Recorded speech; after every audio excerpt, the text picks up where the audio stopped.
My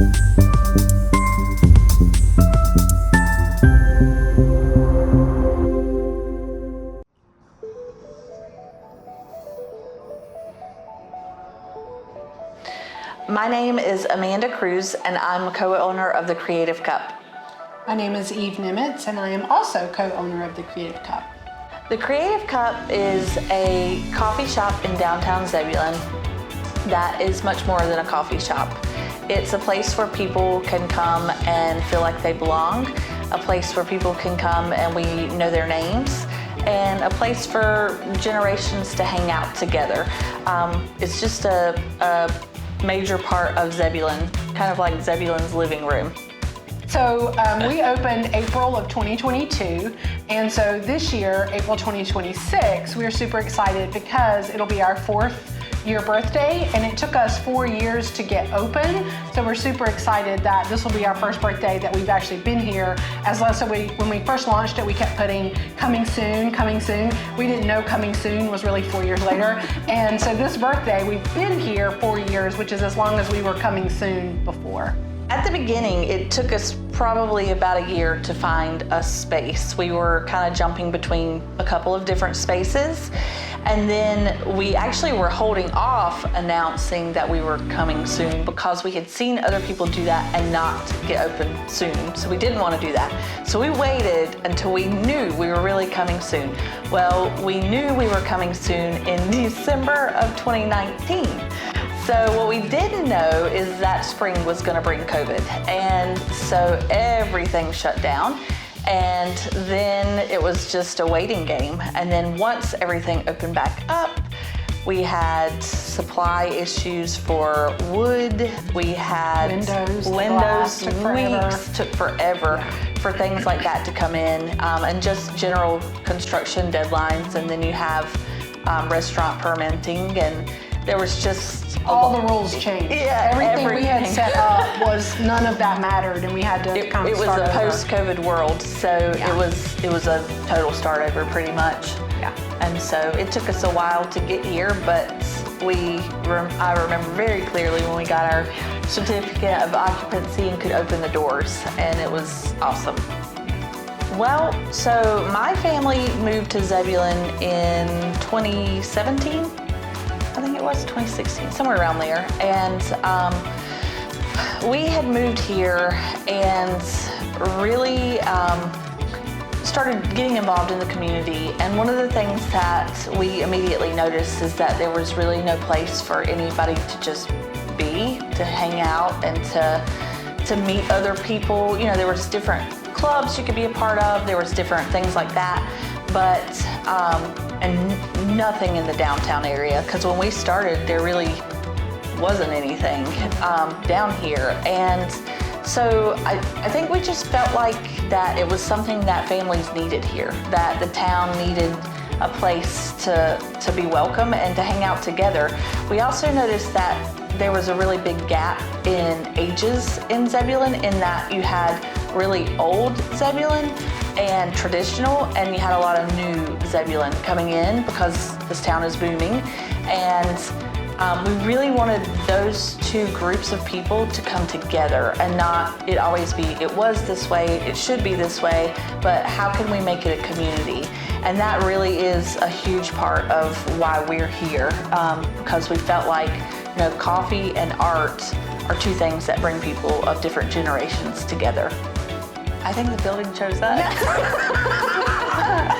So very early on, I mentioned Denise. She was with the chamber at the time, and she played a big part in that, in connecting the puzzle pieces with us.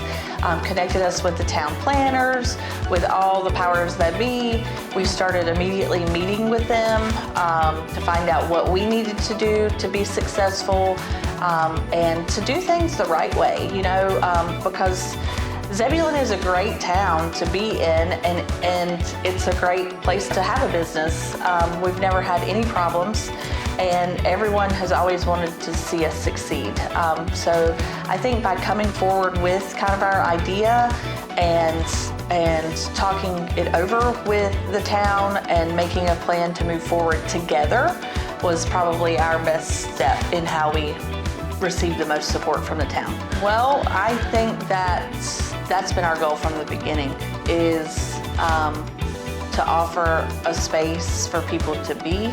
People come in today. We had a lady here today with like 3 monitors, her whole work set up. And I mean, she was just going to town. And, you know, I'm thinking to myself, and actually another customer came in and was like, she's really got a setup over there. And I was like, yeah, but you know, it's her home away from home. And that is our goal, is when you come in, you know, this is your coffee shop. It's not just mine and Eve's. It was never intended to be ours. It was intended to be Zebulon's, and it was intended to be the community's. So I think that we constantly try and offer activities, some free, some at low cost, that engage things to do together. And you know, actually the other day a mom came and asked me about a class, and she said, hey, I noticed there wasn't an age on it. Can my kids come? And I said, well, if you don't see an age, if it doesn't say adult or child, that means it's for anybody. And that means that we are encouraging, you know, a 60-year-old to be in a class with an 11-year-old, because that's how generations meet. That's how they work together. That's how we form community. So for us, that's a really big part of who we are. So that first year, I mean, we got told, like, for financing and so many things, we got told no because we hadn't previously owned a business, and because we were women, and because we were sisters.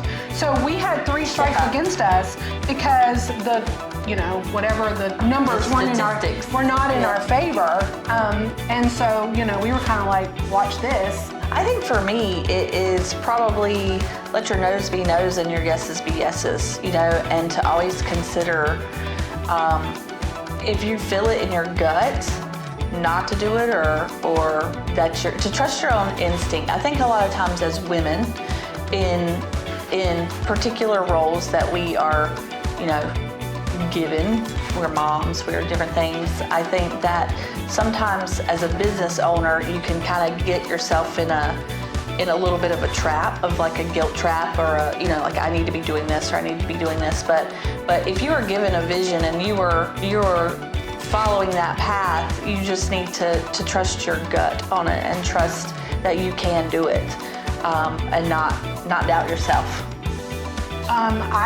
Strengths I think women bring to leadership and ownership is we're moms. Absolutely. And so we, you know, our staff, they get mommed to death. We're momagers. Momagers. Yes.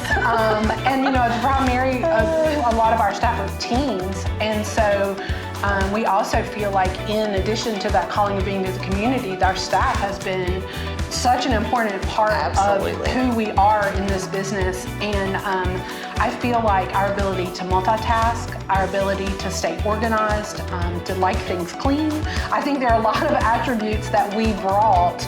And collectively, because we're sisters, there are so many things that Amanda is A and I am B, and then we flip, and she is A, and I think that that's just what really makes us work, because we really, our strengths and weaknesses really play on each other, and that comes into play because, like what Amanda was saying, of following that intonation of saying, you know, I really think we should. I feel like us being that intuitive women, I think that comes into play a lot. Absolutely.